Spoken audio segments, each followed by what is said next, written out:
Bismillahirrahmanirrahim. My name is Ali Iftikhar. Welcome to my YouTube channel. Today we're going to talk about CRS, Comprehensive Ranking System. How do we calculate our CRS score using the free tool provided on the official website of IRCC? But before we get into that, you first need to know whether you are eligible for immigration or not. For the minimum eligibility criteria, I have created a previous video which you can find in the I button above me, actually on top of my left shoulder. Once you have watched that video and you have calculated yourself whether you are eligible for immigration or not, then comes the stage of calculating your CRS. The official CIC website has provided a free tool, and it gives you a tentative score of your CRS. But keep in mind, if your documentation is not strong, for example, if you cannot prove your work, if you cannot prove your education, if you don't have the right ECA in your hand, we have created a series of video on how to get the desired result of ECA, how to get the desired outcome by using WES or by using SES. So if you have your ECA in hand, if you have your IELTS score in your hand, then you calculate your CRS based on that. So today we will discuss an ideal profile, that is your age is below 30, you have a master's equivalency from any ECA body, and you have a work experience of more than 3 years. So we will be considering that you do not have any reference in Canada whatsoever. So without any reference, can we apply for immigration? Yes, we can. This video will tell you how. Hi, my name is Alif Dakhar. Welcome to my YouTube channel, The Thought Yard. Welcome back. In the description, I provided a link by the name of link number 1. When you will click on that link number 1, it will take you to a web page, and you will have to put all your details in that web page, and this will calculate your CRS score. So I will take you to my computer screen to give you a demo on how to calculate your CRS. जब आप link number 1 के ऊपर click करेंगे तो ये web page आपके सामने open हो जाएगा। इसको आप थोड़ा सा नीचे लेकर आएंगे। अच्छा जी, सबसे पहले तो उसने कहा use this tool if you're eligible. तो एलिजिबिलिटी क्राइटेरिया के ऊपर हमने पिछली वीडियो बनाई थी। अगर आप उसमें एलिजिबल अपने आप को समझते हैं तो फिर आप इस टूल को यूज करेंगे। सबसे पहले क्वेश्चन उसने पूछा what is your marital status. मैं आपको बल्कि सबका ना तर्जुमा बताता, ट्रांसलेशन बताता जाऊंगा आप सबको। तो वो पूछ रहे हैं जी आप शादीशुदा हैं? नहीं। तो अगर आप सिंगल हैं तो यहाँ पे क्लिक करना है। हम फिलहाल अज्यूम कर रहे हैं कि आप मैरिड हैं। आपका जो स्पाउस है, स्पाउस का मतलब होता है हस्बैंड या वाइफ, वो कनाडा की परमानेंट रेजिडेंट है या नहीं है। तो फिलहाल हम अज्यूम कर रहे हैं कि हमारा कनाडा के अंदर कोई रेफरेंस नहीं है, एंड विदाउट एनी रेफरेंस हमारा कितने पॉइंट्स बन सकते हैं इस चीज़ को हम देख रहे हैं। अच्छा जी, स्पाउस आपके साथ कनाडा मूव करेगा या नहीं करेगा? मैं आपको सजेस्ट ये करूंगा कि यस इसको कीजिएगा। यस इसलिए करना है क्योंकि आपने अपनी फैमिली के साथ मूव करना है। आप शादीशुदा हैं तो फैमिली के बगैर जाने का तो मकसद ही नहीं है। तो इसको आपने यस करना है, लेकिन अभी मैं इसको नो करूंगा क्योंकि इसके ऊपर हम एक अगली वीडियो बनाएंगे। उस अगली वीडियो में मैं आपको बताऊंगा कि अगर आपने अपनी फैमिली को साथ लेकर जाना है तो फिर पॉइंट्स को कैसे कैलकुलेट करते हैं। वो थोड़ा सा लेंथी होता है, वो मैं अगली वीडियो में इंशाल्लाह बताऊंगा।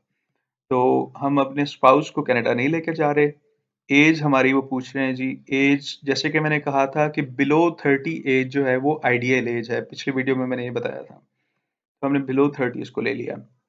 लेवल ऑफ एजुकेशन ईसीए की बेस पे, ईसीए के ऊपर मैंने पूरी एक सीरीज बनाई है वीडियोस की, और उसमें आपको ईसीए के सारे प्रोसीजर्स के बारे में इंफॉर्मेशन मिलती है।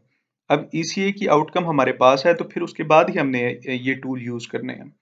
तो उसमें हमारे पास मास्टर्स डिग्री आ गई थी तो हमने यहाँ पे मास्टर्स लिख दिया। अब वो पूछें जी कि कैनेडियन डिग्री है आपके पास? नहीं। जैसे मैंने कहा कनाडा का कोई रेफरेंस नहीं हमारे पास। अच्छा, अब ये लैंग्वेज की बात आ गई है। लैंग्वेज में पूछ रहे हैं कि जी जो आपने लैंग्वेज का टेस्ट दिया है, आईएलटीएस का जो टेस्ट दिया है, वो आपका 2 साल से पुराना नहीं होना चाहिए, फ्रेश होना चाहिए। सो इसका जवाब हम यस देंगे कि हमारा फ्रेश है, ओल्ड नहीं है। हमने कौन सा टेस्ट दिया वो ये पूछ रहे हैं। आईएलटीएस का टेस्ट दिया हमने। आइल्स के अंदर स्कोर्स क्या थे? स्कोर्स हमारे स्पीकिंग में 8 थे, लिसनिंग में 9 थे, रीडिंग में 8.5 थे, राइटिंग में हमारे 7.5 थे।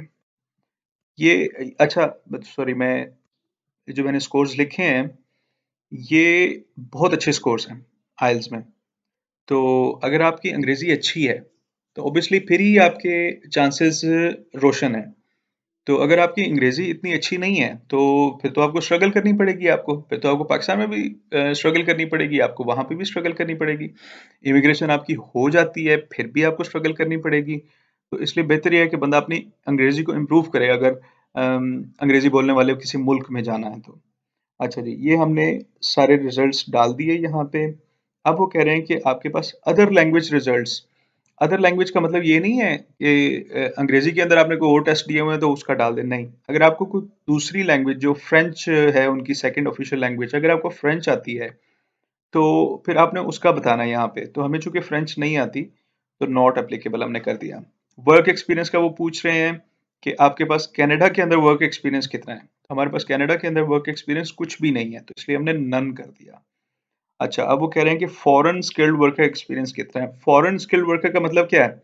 ये नहीं कि मतलब कि हम दुबई में जाके काम किया तो वो फॉरेन स्किल्ड वर्कर, नहीं। देखिए, कनाडा एक मुल्क है और कनाडा से बाहर जितने मुल्क हैं उसको वो फॉरेन कह रहे हैं। तो हमने पाकिस्तान में या इंडिया में जो काम किया है वो उनके लिए वो फॉरेन वर्क कंसिडर होता है। तो फॉरेन वर्क जो हमारा है वो कम से कम 3 साल का होना चाहिए, फिर ही स्कोर अच्छा बनता है। और फिर वो कह रहे हैं जी कि कैनेडियन प्रोविंस से आपके पास कोई सर्टिफिकेट है, तो नहीं है। अच्छा, हम अब ये सारे हम जवाब नो करेंगे क्योंकि ये सारे हैं कनाडा में रेफरेंस से रिलेटेड, हमारे पास कोई रेफरेंस नहीं है। तो हमारे पास जॉब ऑफर नहीं है, हमने नो कर दिया।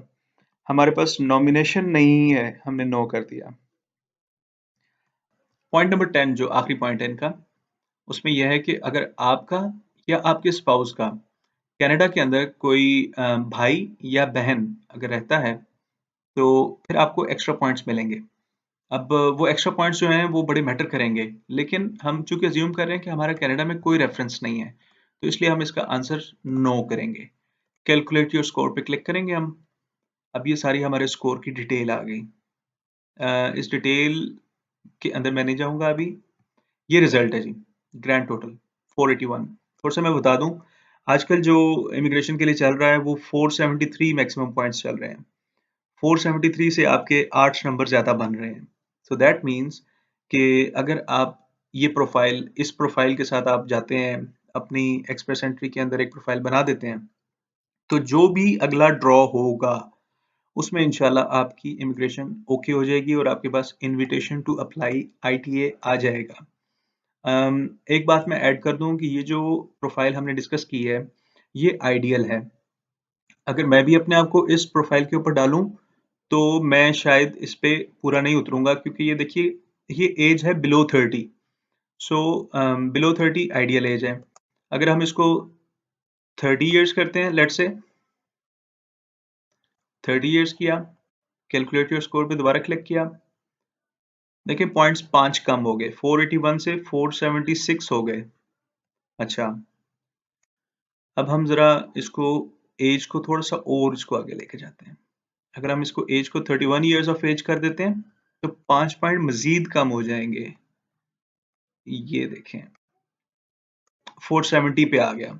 अब 470 के ऊपर आपका चांस जो है वो अभी इस हफ्ते में या इस महीने में नहीं है, अगले महीने में हो सकता है। उसके लिए हमें होपफुल रहना चाहिए। तो बेसिकली जो हमने डिस्कस की प्रोफाइल वो एक आइडियल कैंडिडेट की है। तो आपने प्लीज़ देखना है कि आपका अपने हिसाब से क्या बनता है, और अगर आपके पॉइंट्स कम बन रहे हैं तो वो आप किस किस तरीके से उन पॉइंट्स को बेहतर बना सकते हैं। सो ये सारा CRS कैलकुलेशन का तरीका हमने देखा अपने कंप्यूटर स्क्रीन पे। अब हम चलते हैं अपने वापस मोबाइल फ़ोन के कैमरे की तरफ। Thank you very much. Well, congratulations. If your CRS is above 473, you're in the good books of immigration as of now. But I cannot put more emphasis on taking your family with you. So in the next video, I will show you how to calculate your CRS while taking your family along.